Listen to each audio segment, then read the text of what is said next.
Welcome to Musing on the Bard. I'm your host, Sally McLean. On today's episode, we welcome the wonderful Melbourne-based American actor and one of the core team members of Incognita Enterprises, Christopher Kirby. Chris began his career in his native USA before moving to Australia and has a long list of varied film and TV roles to his name, both here and in America. Television roles include Quantum Leap, Space, Above and Beyond, The Fresh Prince of Bel-Air, Population 11, Apples Never Fall, Preacher, The Lost World, Beastmaster, The Burning Zone, Wolf Creek, The Starter Wife, Martial Law, NCIS Sydney, Neighbours, Ocean Girl, Flipper, and The Games.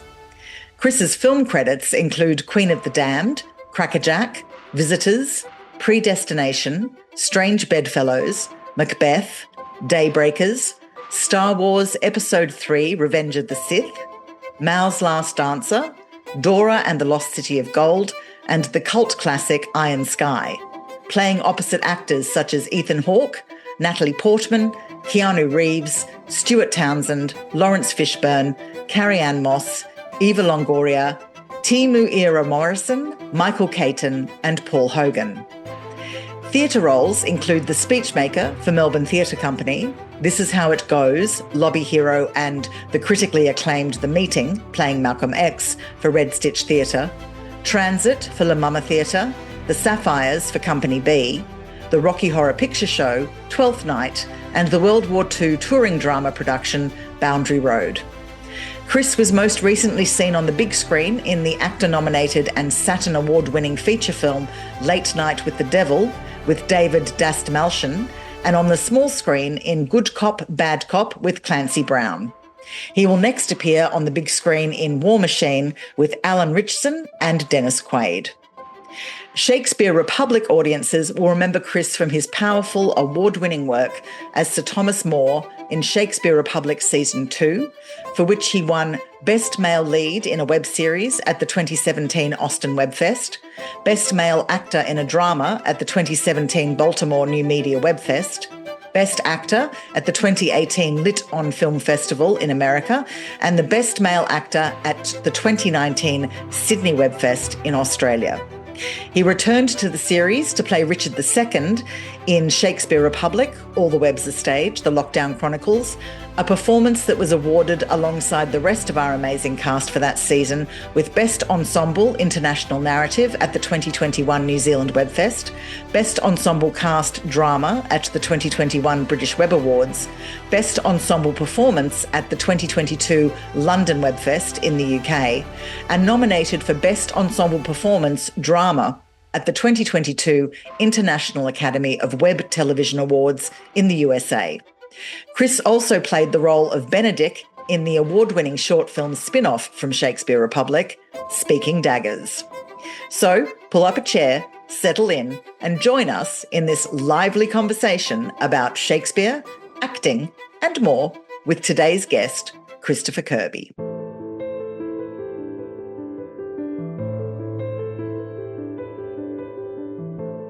We get to play in real time with other people, wearing other people's clothes and whatever makeup we might have on or prosthetics, and literally from action to cut, you're in a completely different world. And to me, and this is, I don't know if this is going to sound right, but to me, there's so much happiness in that between action and cut. You feel like there's certain things that are happening within you that don't happen usually anywhere else, where you feel safe to do it. And look, in this day and age, when it seems like up is down and down is up, and I guess certain things that used to be the truth are no longer the truth, as the performer, and if we're lucky enough to get something that actually speaks on it, we get to tell a story through what we love to do to a lot of people. And I wouldn't necessarily say it's preaching. I would say it's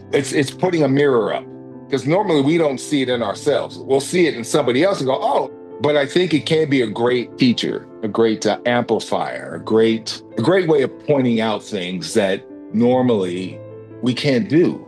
We always need truth tellers. So the reason why I became an actor is because you get to change folk. I think what we do is very important because I think, and regardless of everything else, I think at the end of the day, there's still hope and we get to offer that. As dark as things get, and Lord knows, it gets dark, but we not only show it, but maybe offer a little something too. Hopefully people will be able to, through all that darkness, find just a little bit of light. Christopher Kirby, welcome to Musing on the Bard. So glad to have you here. Hello. So I guess the first question I want to ask you is, what was your first professional gig as an actor? Well, I actually had that when I was in college. I ended up getting a small role at the Old Globe in San Diego. Go figure, it was the Old Globe in San Diego. And I played an elephant, literally a guy in an elephant suit. Go figure. Anyway. Oh my God, I love it. We all have stories like that. I was a strawberry once. Yeah. But the suit actually smelled like an elephant. I'm like, who was in this thing? Anyway, yeah. It was, that's disgusting. Yeah, thank you. Oh my goodness. Can you talk to me about how you first came to perform Shakespeare? The first time I performed Shakespeare, that was in college, and it was my senior play. And we were doing Othello in the round in a theater that basically hadn't been used since its inception, which I think the theater was built in the 40s. And and so by the time we came around to do it, it hadn't been a theater in, I don't know, something like 50 years, right? So I remember we went there, and the thing I kept thinking was, now I had already done my first professional play, but I'm used to the proscenium arch, right? So, you can you're playing out, but you have all this behind you, which is nice because you get to hide a little bit, right? Well, not here, because everything is just open. And so that kind of messed me up a little bit. But then I thought, well, you know what? No, it's all natural. It's all in life. So let me get over that. And so I found I really needed to ground who I was with the language, but also in, God, how old was I? Was I even 21? I would have been 21, I think, maybe just. What I thought a general, a leader, someone who was a little more from a foreign land, where does that sit in me? Well, I went to a religious university in San Diego, which was Nazarene. But here's the thing, I was raised Baptist, but went to Catholic high school. And I remember I went, oh, all right, this kind of matches up, because I'm just using what I know to make it work. Now, I had to actually really tune in to hear not only myself, because obviously I'm speaking completely different than what I would normally speak, as if I were talking to you or what have you, right? And so everything was, I had to think like in arrows, all right, you shot that one and hit the target, shoot this one, go through, that type of thing, right? And it actually helped me like get through the lines and through thoughts and things like that. But I also remember during one of the dress rehearsals, for some reason, I don't know what was happening with me in it, but I felt like I was holding back, if that makes sense. And I think there was a little fear. There was a little fear that was going on. So I remember after the performance, and it was the performance before the opening night.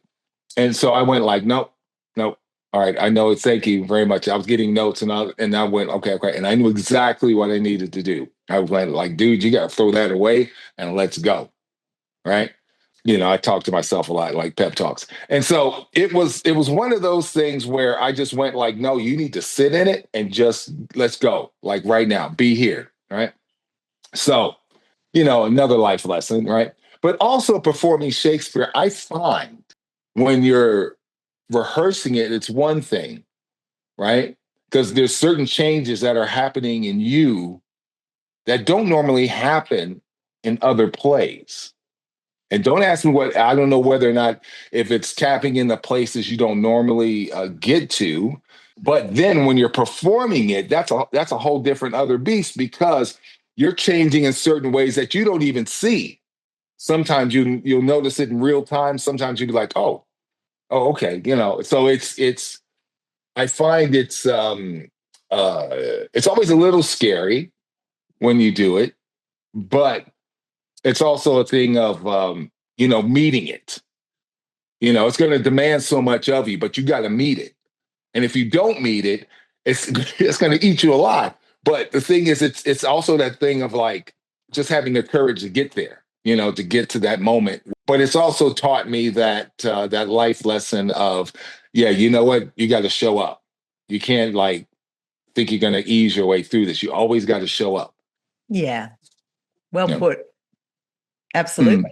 So, why do you think Shakespeare endures and continues to be performed so widely? The attention to human detail that, most playwrights will get, but it's how he's done it in a way. It just seems to tap into parts of our psyche and parts of our behavior that, it's like, when you like you're watching a comedian, right? And you're laughing at it. And normally you're laughing at it because you're like, yeah, okay, that's funny, because we recognize human behavior through that, right? Well, it's the same thing here with Shakespeare, right? We recognize that.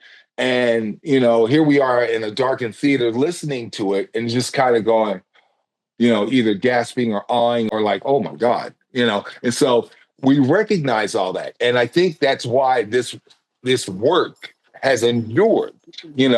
We could talk about other playwrights during that time, but none like Shakespeare. The fact that it was written so long ago, but at the same time, because it's truthful, that's why we can read it today and go, oh, okay. And what is it? Feelings are derivative, regardless of what people felt in the Stone Age and what we feel now. We still have that. There's still that connection, So yeah. Yeah, absolutely. I think the thing too is that for all of our technology advancements and everything else, human beings are still essentially the same. Essentially the same, yeah. Unfortunately, I think with technology, it exposes a lot of things that sometimes we hope were forgotten, if you know what I mean. So it's like, oh, did not see that. Okay, on one hand, it's good, the fact that we can be in other places and talk and and chat, and regardless of no matter where we are in the world, hopefully, but also too, you would think on one hand, and it has brought us closer together, but then again, sometimes, like anything that's good, sometimes we abuse it. Just human nature. Yes, and that's Shakespeare, and that's why, it taps in. It just taps in human nature. Correct. All right. Well, then, what's your best experience with Shakespeare, and what did it teach you? Okay, I would say live. I have to put this in two categories here. Live. I did a thing at this was, oh my God, this was a long time ago, and it was in Topanga Canyon, and it was like for a charity thing. Everybody just kind of came to play, and it became infectious in a good way. It just literally just felt like it just worked. And I remember there was a point where I was looking out thinking, oh my God, this is fantastic. It's like you're in it, you're in it, but also kind of observing, which is, I just thought, wow, that was great. Now on film, that was interesting because obviously I've done two things with you, and they were both interesting in their own way. Because I think with Thomas More, working with Shakespeare Republic, it's actually been I'm trying to find the right word. It's been a beautiful experience. I wanted it to be an experience where I wasn't necessarily thinking, just reacting, like in it, right? And so I definitely wanted that. And considering how it was set up, I kind of needed it, that. I kind of needed that. And I had to make it personal. And that's the thing. To me, I have to make it personal and very personal. Like with Thomas More, oh yeah, I could easily make that very, very personal. I kind of wish every experience was like that. like with Shakespeare Republic, because I feel artistically I'm being heard, I'm being respected, and even if I'm completely utterly off, I know there's going to be a way you're going to kind of bring me back in. And I love the fact that you work with me regardless. And so there's always this going on. And in that way, I actually feel quite safe because as I said, Shakespeare can be quite scary at the best of times. But then to do it and then film it and then put it out in the world, that's a whole but to feel safe doing it. Now, what I say by feeling safe is not like we're not taking chances. I think we are, but it's the fact that I can take a chance and not feel like egg on the face. But, we kind of just get it out and then, okay, let's try this, And so, yeah. So I feel like I'm being heard. Does that make sense? Anyway, and that's important too, to be heard. And the thing is, to me, that helped me because I can relax. I can kind of go, you know what I mean? Relax into it and let you, which I loved. Thank you. And then the second one with Richard, because we did it all remotely, so that was a little different. And so those moments, both times, were both lovely experiences, both interesting in and of their own different ways. And it's funny how we work because we'll do a thing, we'll joke around, and then there's a click. Yeah. You know what I mean? It clicks, and then we're into it. And then, sometimes there'll be a break, then boom, right back. And that I like. Because there's an unspoken thing that's going on. It's not too much extra language or anything, right? It's sort of understood, and here we are, and let's go, And so that I love because that's, you kind of pray for that, with directors, and to actually have the back and forth and the feedback and all that stuff. Oh, yeah, it's like worth its weight in gold, really. Thank you, Chris. Yeah. That's very kind of you. Yeah, but hold on. That's nothing I haven't told you before either. I know. So don't think this is like, you know what I mean? So yeah. I've told you that before because I couldn't have got through that. There's no way I could have either got through both of them really without you. You know what I mean? So because I felt Thomas More was interesting because I felt that was a minefield. And Richard, my worry was I didn't want him to sound like a spoiled child, if that makes sense. Absolutely. I wanted basically, you know what I mean? Because it's easy to kind of get in that, and I didn't want that. I wanted them to kind of be on the ride with me as all this stuff is coming out, It's like, oh, what now? That whole thing. So, and I have to admit, it's hard sometimes, all that stuff that's taking away from the story. Because I want to basically be in the story. And if I'm doing my job, hopefully all that comes out. Absolutely. So, anyway, but the deal with Richard II, too, it's much like Hamlet. It can be very easy to play both those characters as whining. Yes. Or poor me. And they're both actually quite strong characters with a very clear point of view. Yeah. And the thing is, you got to find that, because that has to drive you through. Yeah. Absolutely. And sure, there's indecision, and sure, there are bad decisions. Of course, yeah. But the thing, it's also a thing of, once you discover that humanity, then people can kind of be like, oh, okay. You know what I mean? And as far as Richard II is concerned, who hasn't been in a position where they thought they were safe, they were secure, they've made all the right choices, that, that whatever they've got going on in their world, they've earned, even if they haven't. But who among us has not suddenly had this horrific realization, I've been there, where, oh my God, I got it all wrong. Yep. It happens. You have your world taking out the feed, the safety. Yeah. Right? It happens in relationships all the time. Yeah. You think it's solid and secure, and all of a sudden the person that you're with says, that's it, I'm done. And you're like, what? Who the fuck is that? Right? Yeah, true. And in Richard's case, it was the whole country and all of his court that said, we're done. Bye. Yeah. But which is a kind of a mind thing too. if you put it in perspective, you're like, what? Yeah. Right. So, and that kind of bottom line also, though, in the particular speech that we did in season 3 for Richard II that you performed, it was that thing about I'm just human. I'm just human. Yeah, really. Yeah. I just want a friend. I know that was like, and I think that was the thing that kind of tied me into it. I went like, oh, he goes through all this and he's only asking for that. Oh my God. Okay. All right. And so, and you know how sometimes you're reading things and it's not getting to you until there's a moment, right? And sometimes it's just sitting right there, the whole thing. But us as human beings, right? Where's like, the whole thing. Yeah. And then you're like, oh, okay, all right, let's try that. And so, yeah. So it was really somebody that was saying, I've been up on this pedestal for so long, and sure, I might have bought into that a bit, but actually, I'm just a man. I'm just a man. That's it. I need the same. I'm just like you. Right? Yeah, I need to. Yeah, thank you. As everyone else. Yeah. And they're basic things. The only thing with him, though, is the fact that I guess if he gets banished, they could cut his head off. Yeah.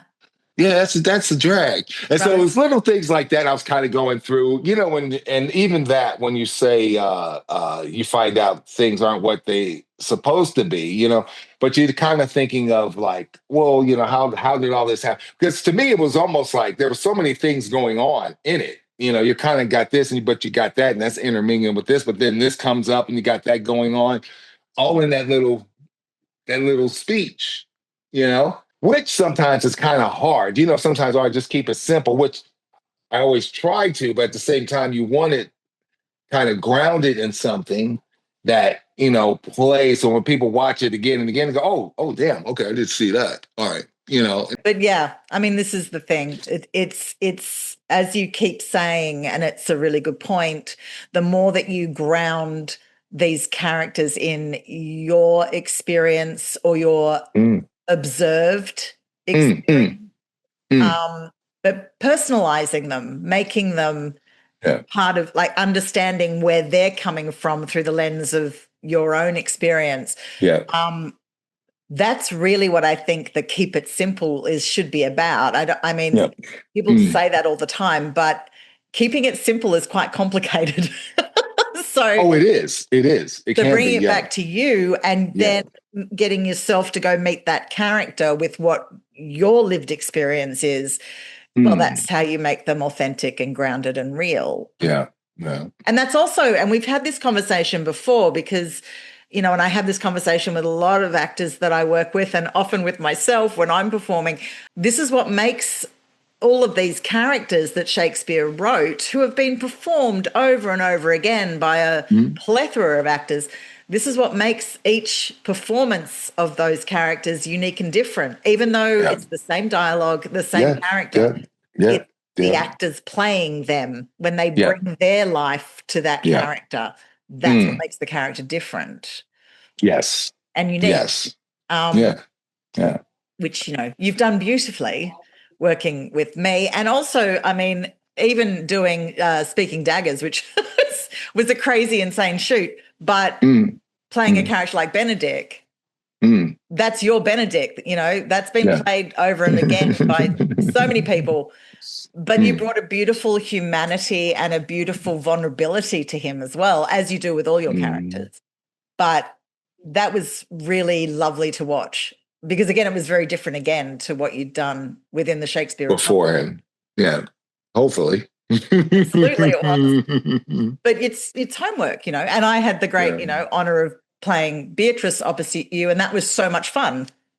It was crazy, and that shoot. It was great, but that's the whole point, though, isn't it? I mean, the thing is, we're there to, really, as they say, what counts is this. You're here, and you know what I mean. And at the end of the day, no matter what else is going on, that's what that gets seen, and what gets seen is the most important thing. You know what I mean? Even though, there could have been a chaos and a volcano and all that other stuff going on, but at the end of the day, no one's going to talk about that. They just want to talk about this. Yeah. Hopefully. Hopefully. For those listeners and lovely viewers on Patreon, for those that may not know, although all our Patreon people do know, Chris is also one of the core producing team in Incognita Enterprises. So lucky him, gets to know all the behind the scenes drama. Quite often be there All putting out behind the the fires scenes. with us. Yes, yes. And it's like, oh, hold on, let me call the police. Sorry. Right, right. And also on camera. So, but hence that's why, yes, he knows exactly what I'm talking about. What else I love, and you mentioned it before about, and this is a little self-indulgent to talk about this from my perspective, but getting to work with you is great fun because exactly that. There can be all this other stuff going on, whatever around, and then it just gets shoved to one side and we lock in on what we're there to do. That's it. And That's it. happens. And yeah. And that is, that is required, I think, generally in our industry, to be honest, because a film set can be chaotic, TV set can be chaotic. Yeah. So can theatre, any part, any place we actually ply our craft can get nuts. And the ability to be able to just go, right, okay, that's whatever, that's dealt with or even not dealt with, but we'll deal with that later, shut down. Yeah, let's get here. Let's go. The artistic buoyancy, and it's really funny how even though you could be playing something really, really, really, really dark, you're in some parts of our humanity that basically we don't like to talk about sometimes, right? But there's always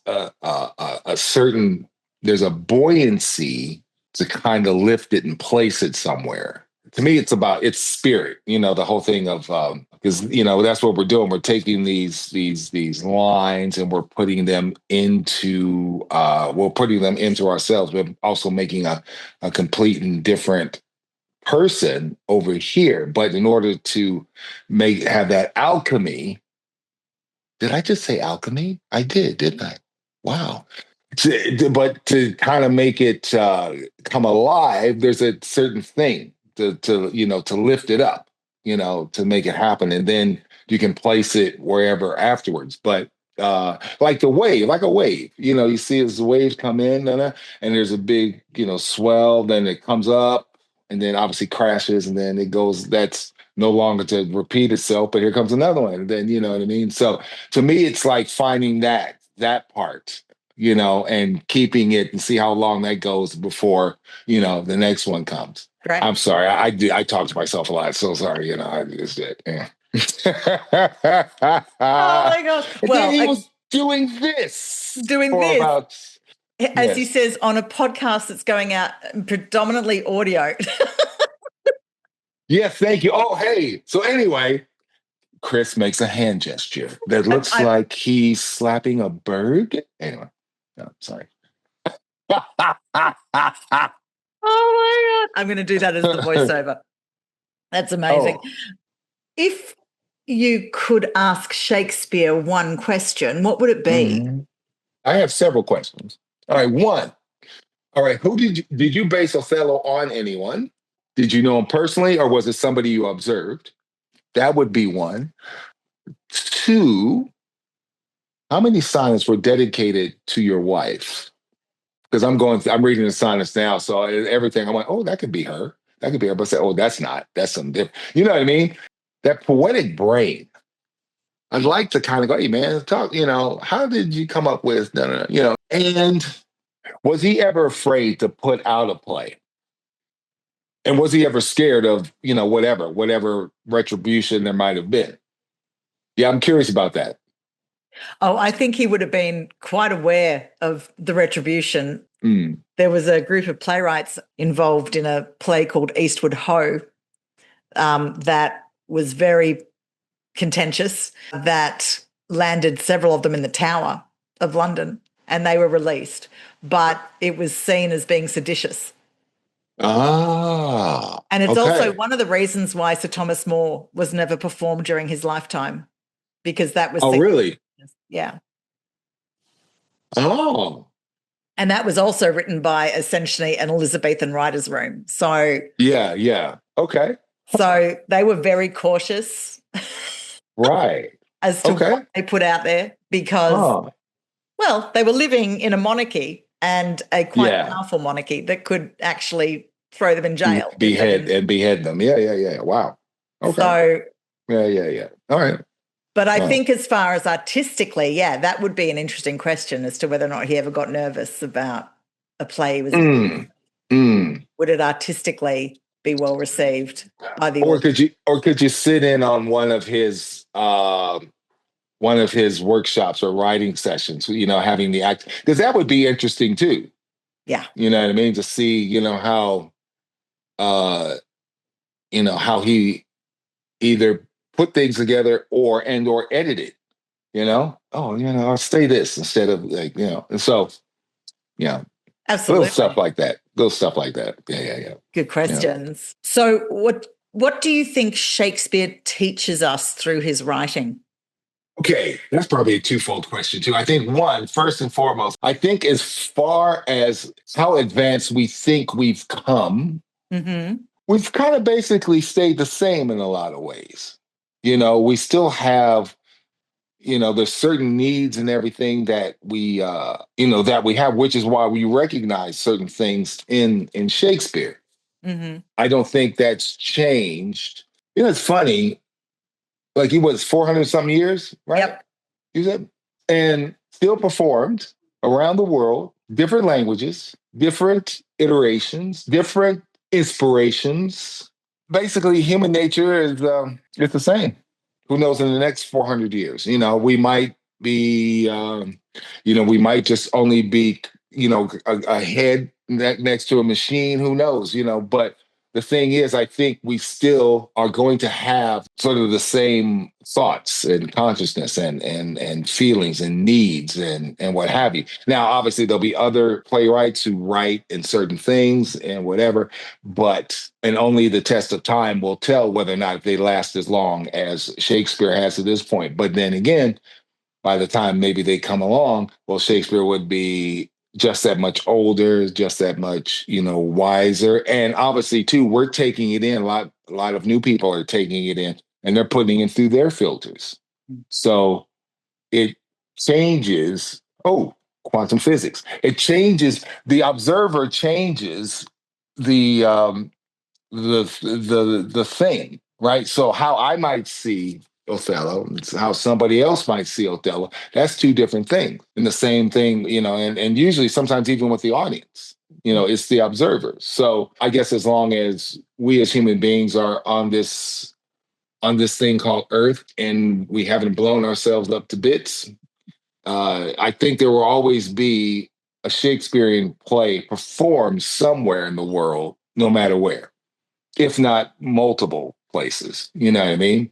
It's important. And I'm glad that people are taking it and making it their own, regardless of where they're from, right? Because really, that's how that spreads anyway. It becomes more, what is it? The personal is the universal and vice versa, And so to think that, you can see a King Lear done in South Africa or, Romeo and Juliet in, Russia, it's, China, you know what I mean? So stories, especially good stories, will always be universal. They will always exist, because, well, listen, I mean, back when, people were in caves, fire,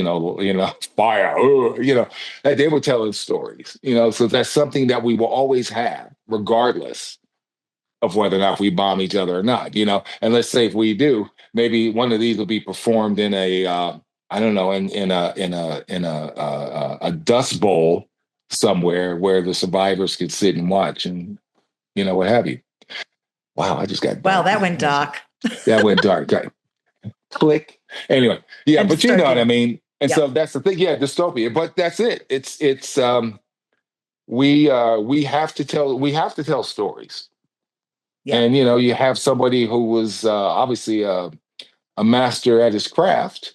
Yeah. And was doing it at such a level that, I'm gonna say something right now. To think that, we have all this trouble that's in this world with wars and all this. And, it's funny how really we're all the same. We all have, husbands, wives, daughters, brothers, sisters, regardless. We all have some something that we can relate to somebody else somewhere else that we don't even speak the language that we can relate to, you know? And so, these stories could be, really to tell you, I guess in the utopian world, that would be the thing that kind of connects us. I don't know, maybe sometimes, maybe stories should give us time to pause, not only to enjoy the story, but also to enjoy the effects the story has on us and the world around us. Very nice. I almost felt like you know what I felt like right then? I almost felt like I was anchoring the news. And that is the news 2025. Okay, well, I'm going to get to the quick fire round of questions. Oh, okay. So, first question in the quick fire round. Favorite Shakespeare character? I was probably going to say Othello, but then when I think about it, I'm going to say Othello. Favorite Shakespeare play? The Tempest, or I'm going to say As You Like It. Favorite Shakespeare performance you've seen? Well, have you seen me? And no, I'm kidding. Unfortunately, it was an all-male cast, which, but there was this actor by the name of Adrian Lester, who's English. And he was here doing, was it As You Like It they did? And he was like mesmerized. And it was through the Royal Shakespeare Company. They were out here at the Adelaide Festival, and I happened to be there doing something, and I saw it. And I remember at the end of it, I was just stunned. He was amazing. Everybody was great, but he was amazing. And I remember sitting there thinking, I can't go on stage tonight. When you see, you know what I mean? You see something, you're just kind of like, wow. Adrian Lester. Never forget that. Never forget that. Yeah. Great. Okay, favorite Shakespeare character you've played? Oh, man, I don't know. I'd probably say Townsend. I think the reason why is because what he had to say. Yeah. Yeah. And finally, describe Shakespeare in 3 words. Oh, wow. Oh, can you do it in 3 words? Yes, you can. Okay. Oh, yes, you can. Okay. Insightful. I almost want to say wise, really. And relevant. Very good. Great 3 words. Great.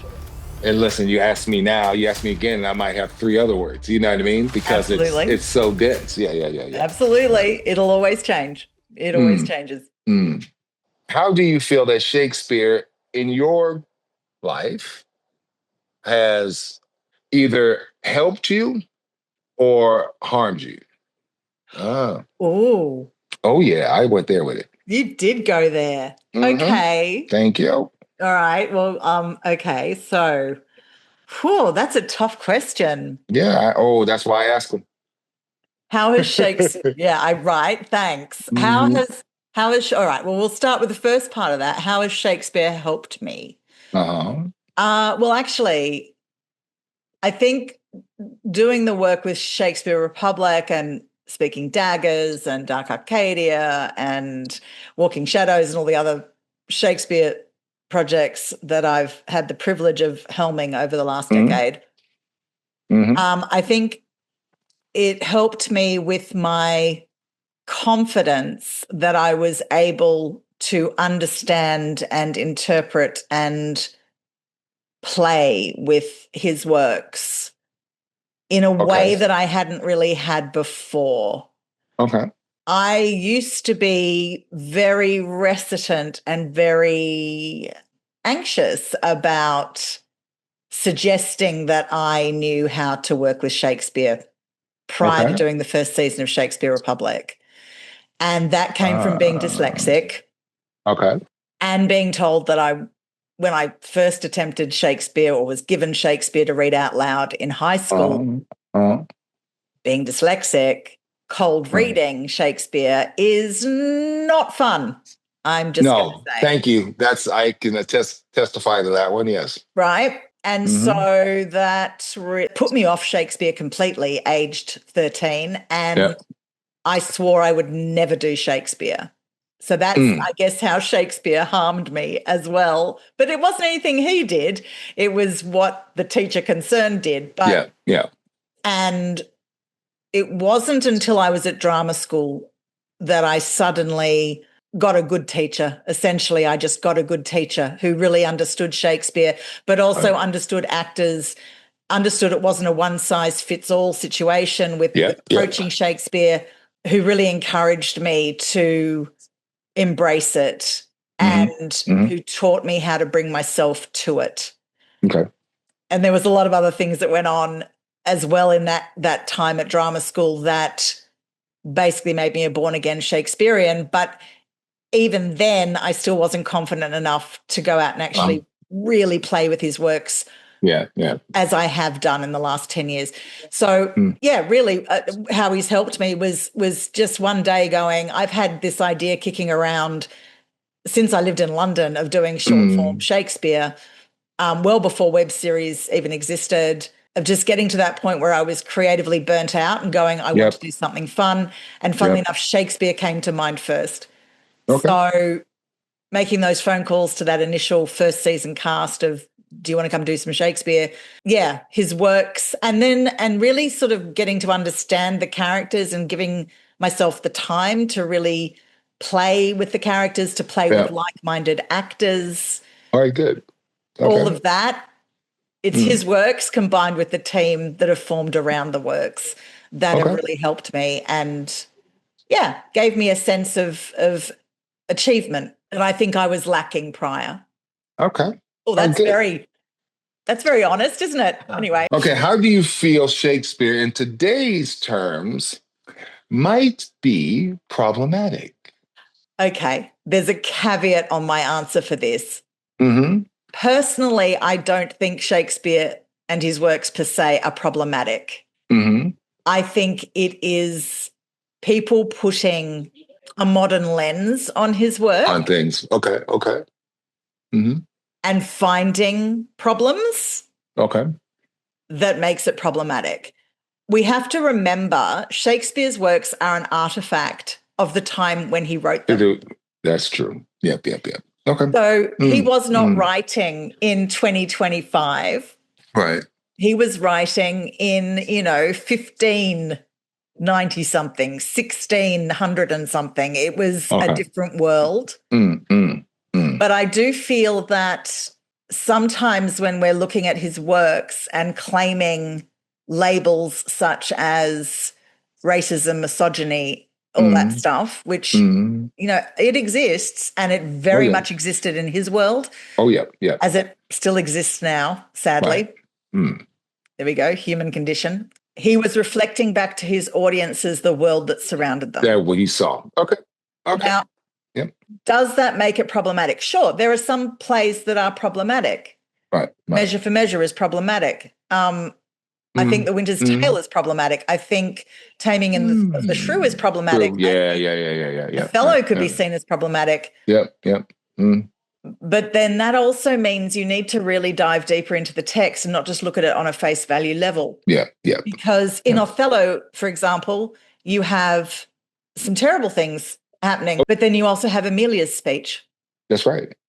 Which is a very progressive attitude, particularly for the time. Especially for the time, And to a degree, even having a black man as a respected general on stage in that time was a bit shocking. And people would have existed like that. Yeah. Well, that's why I said, who did he know or whatever? That's correct. That question. Yeah. And so it's looking at it from a writer's perspective rather than an academic or even an actor's perspective, I guess, to a degree. But as a writer, it's asking that question, why did he write that play? It's a commentary on society. Right. And it's looking at all of its parts, not just the bits that we don't like. Yeah. That's why I use Othello as an example, because you have Othello committing a terrible crime, but heavily manipulated to do so by a white guy who's acting out of jealousy. Yeah. So what's the commentary that he's making about that dynamic. Yeah, yeah. Many people will say, oh, he's just saying that people of color are all violent. Well, no, that's not what he's saying. What he's saying is people of color are preyed upon by people who are white. Yeah. Because that's really what's happening in Othello, in my opinion. Yeah. This is my opinion. Yeah. But Othello's doing fine until Iago starts his little whispering campaign. Oh, that's true. Well, the thing is, my theory is, Othello and Desdemona, if they actually ran off together, they would have been okay. Right? Because it's everybody around them that's kind of messing up. But that's a societal thing too, if you know what I mean. So yeah. But it was also, I think, a commentary on it doesn't matter how high you climb. Yeah, there's still people who are going to be, yeah. Well, what is it? Crabs in a barrel. Correct. Yeah. And I think if society has a problem with you being there, someone somewhere is going to find a way to take you down. Yeah. And sadly, he doesn't show that also you can avoid that, but that's because the commentary was around racism, but it wasn't necessarily racist in the way we'd look at it. It was a commentary on racism. Yeah. Now, again, we're living in a time where it was rife. I mean, as we know now, unfortunately, it still is. But it was rife and acceptable back then. I don't know that everybody thought that way, but yeah, it was there. And so he had to be careful how he put that forward to the public. And we're talking about saying things that were considered to be quite shocking for the time. Oh, yeah. There were plenty of people from Africa and other places that were dealing high up in trade and all the rest of it in London society. But yeah, unfortunately, you had the imperial attitude. So So I mean, that's just one example, I guess. But again, we go measure for measure. I mean, God, the stuff that goes down in that play is shocking. Yeah. And then you have Isabella's speech about petty men in positions of power. Well, men. Petty men. I just to get that clear. Petty men. Men that are highly insecure. Men you wouldn't be referring to anybody in general by any chance right now? Maybe. Oh, okay. Just thought I'd ask. Okay. But do you know what I mean? You have to take the play in its entirety. In its entirety, yeah. And Taming of the Shrew is not often performed with the preface material that he wrote. Okay. Is actually frames the whole play of Taming of the Shrew as a dream. Really? Yeah. But they cut the front bit. Most people just cut the front bit because they figure it's not relevant. But it's actually framing. It actually is. Yeah. Okay. And it's a commentary on relationships between men and women in that era. Ooh. Okay. So, yes, obviously, some of the attitudes are problematic. Are they Shakespeare's attitudes? I don't know, and I guess we'll never really know because he never left a manifesto anywhere. But I suspect possibly not because he lampoons a lot of stuff. A lot of their beliefs and philosophies at the time, and he writes some very progressive characters, particularly female characters. Yeah. So, do I think he's problematic? I think people's interpretations today can be problematic. I think people will hone in on one part of a play and highlight that as being a problem. Right. And sure, it might be, but is it a problem when, what's he actually trying to say with that in the wider context of the full piece? Right. So, yes, it can be problematic, but that's only if you're not diving deep into it and really pulling apart. Okay. In my opinion. All of this is my opinion, but that's what I think. That's good. No, just thought, hey, it was a question. That's what I asked. Good question, my friend. All right, well, I feel like I just got through that now. Damn. These questions are hard. People are asking me hard questions. Well, hey, it's, as they say, it's, when you're on top of the mountain, they're coming after you.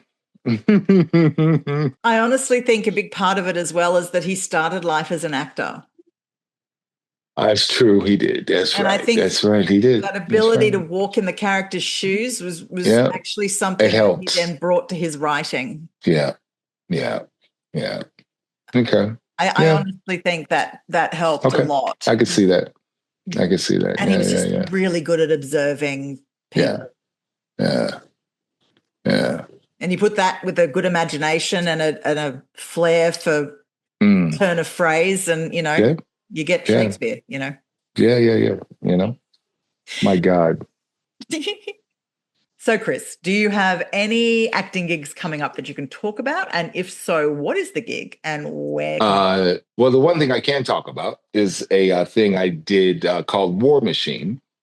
And it has the lead from Reacher in it, Alan Ritchson, and Dennis Quaid and Esai Morales. And so that's coming out when? I think it's next year, isn't it? We're always the last to know. Yeah. And I think it's going to get a theatrical release. Cool. Yeah. And there are 3 other things I've done, but I'm not quite sure if I can say anything. I can't say no. No, I can't. Yeah, because we signed so many NDAs, you forget what you did sign and what you didn't. You know what I mean? So, right. But I'll be in something. You do know that I'll be in something. So yes, it's enough to keep me out of trouble. Yeah, there you go. Which is excellent. Which is excellent. It is excellent. And finally, where can people find out more about you? I have a like IMDb. There's stuff on there, and I do have a little page thanks to yours truly. ChristopherKirby.net. You can look there and see all of my exploits. This is correct. I said that out loud. Exploits, which I need to update my bio. But anyway, Yes. Wearing my web designer's hat for a minute. We need to update your bio, Chris. Okay. Yeah. And so, but it's just a couple of things. Yeah. And off. Anyway. Yes. So, yeah. There we have it. Christopher Kirby, thank you so much for being part of Musing on the Bard. Thank you. Been a joy, as always. Thank you. It's brilliant. Wow. Thank you so much. I really appreciate it. Oh, that's all right. Thank you.